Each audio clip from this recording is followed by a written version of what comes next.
Look, cried the centipede, just as they were finishing their meal. Look at that funny thin black thing gliding through the water over there. They all swung around to look.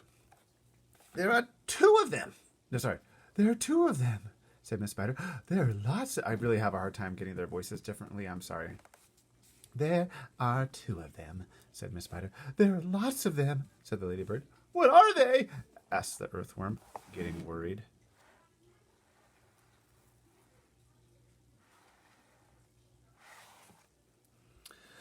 They must be some sort of fish, said the ogre grasshopper. Perhaps they've come along to say hello. They're sharks, cried the earthworm. I'll bet you anything you like that they are sharks and they have come along to eat us up. What absolute rot, the centipede said. But his voice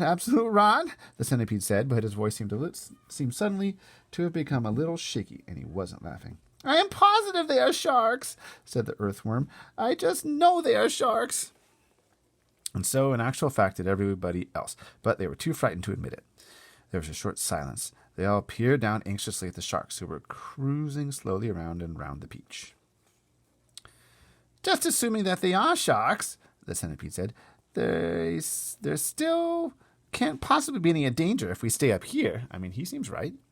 But even as he spoke, one of those thin black fins suddenly changed direction and came cutting swiftly through the water right up to the side of the beach itself. The shark paused and stared up at the company with small evil eyes. Go away, they shouted. Go away, you filthy beasts. Slowly, almost lazily, the shark opened his mouth, which was big enough to have swallowed a perambulator, that is, if you'll remember from the BFGO word for a stroller, and made a lunge at the peach. They all watched aghast. And now, as though at a signal from the leader, all the other sharks came swimming in towards the peach. They all clustered around it and began to attack it furiously. There must have been 20 or 30 of them at least, all pushing and fighting and lashing their tails and churning the water into a froth. Panic and pandemonium broke out immediately on top of the beach. Oh, we are finished now, cried Miss Spider, wringing her feet.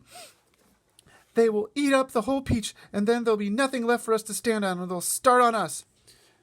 She is right, shouted the ladybird. We are lost forever. Oh, I don't want to be eaten, wailed the earthworm. But they will take me first because I'm so fat and juicy and I have no bones. Is there nothing you could do? Asked the ladybird, appealing to James. Surely you can think of a way to get out of this. Suddenly, they were all looking at James. Think, begged Miss Spider. Think, James, think. Come on, said the centipede. Come on, James. There must be something we can do. Their eyes waited upon him, tense, anxious, pathetically hopeful. Stop there.